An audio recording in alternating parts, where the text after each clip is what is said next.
Naku po, pag ito po inihain nyo sa pamilya nyo, kay sir at saka sa mga anak nyo, palagay ko hindi na po aalis ng bahay at pipirmi na lamang. Madalas nyo pong lulutuin to pag natikman nyo. Kung kaya nyo pong magprito ng manok ng may asin at paminta lang, kayang-kaya nyo pong lutuin itong simpleng ulam na ito. O siya, ganito po ang gagawin ko. Luto na po itong ating manok. Fully cook na po ito. Ang gagawin ko, isasantabi ko muna at tatanggalin natin yung mga natirang mantika.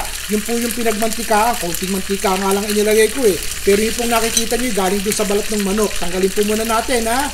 O kung gusto nyo ito, ilagay nyo sa sinangag nyo. Kayo na po bahala ha. Welcome na welcome po kayo din sa Chef Ron Bilaro Cooking Channel mga kaibigan. Kakaibang ulam po itong ating gagawin ngayon. Pakiwari ko yung magugustuhan nyo. Kung meron po kayong anniversary, birthday yan, o kaya naman graduation ni Bunso, ganito po ang lutuin nyo. Palagay ko yung magugustuhan ng mga kamag-anak nyo, yung mga nakikikain kapitbahay. Amoy na po ire. Madali ang luto lang naman po itong gagawin natin. Yung pagluluto ng pagpiprito ng manok ang medyo matagal. Ito po'y wala na. O sibuyas lamang at bawang ay ginigisa natin Yun na po yun. O sandali ha. Lagyan na po natin ng maisalata. Tinanggal ko lang po yung sabaw ng maisalata. Ngayon, kayo po'y maglalagay ng fresh na corn. Ilaga nyo muna para pagluluto natin madalian na lamang. Kayo po ba'y nanonood ba mga kaibigan? Gusto niyo po bang mabulyawan? O ilagay niyo po yung comment niyo sa baba kung taga saan kayo. At pag nabasa ko po yan nahagip ng mata ko isang malakas na bulyaw ang aking ibisisigaw sa inyo. Hello po sa mga bago nating manonood. Lagyan po natin ng konting chicken powder, Nor.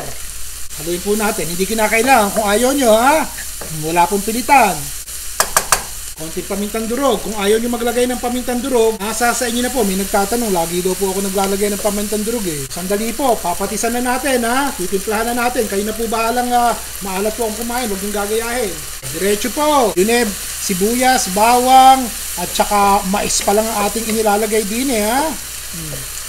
Kabute. Sa lata. Tanggalin nyo din po yung sabaw. Maliit na lata lang po ito ng kabute. Hindi na po ako naglalagay ng sariwat, baka mabash tayo pero kung may sariway mas maayos. Mahal nga lang po sa Pilipinas ang sariway. Magkano po ba? Lagyan nyo sa comment ha. Konting tubig po, lagyan na po natin. Takpan po natin at pakuluan. O siya, kumukulo, tikman po muna natin ha. Sandali, ayos na po.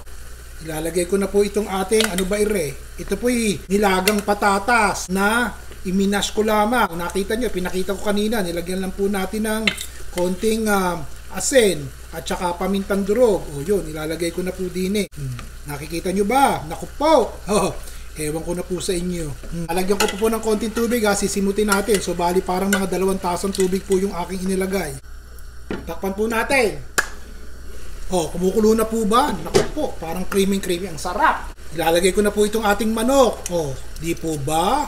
Panibagong ulam na naman yung nakikita nyong ganyan, ngayon po, ito ilalagyan ko ng dahon-dahon. Kung ano meron, dapat sana'y malunggay ang ilalagay nyo din Lubog po natin ng sandali. Ano ba yan?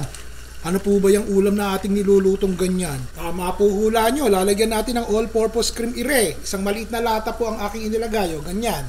Diretso po ang halo natin. Hinaan nyo na po yung apoy.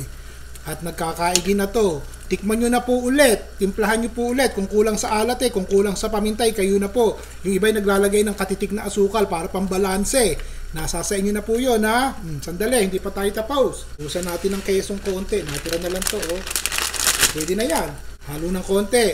Pagkatapos po sabay, patay ng apoy. O siya, kung kayo po'y merong pasta, di mas mainam. Kung wala naman ganiri na lang magkakaigi na po yan sa kanin.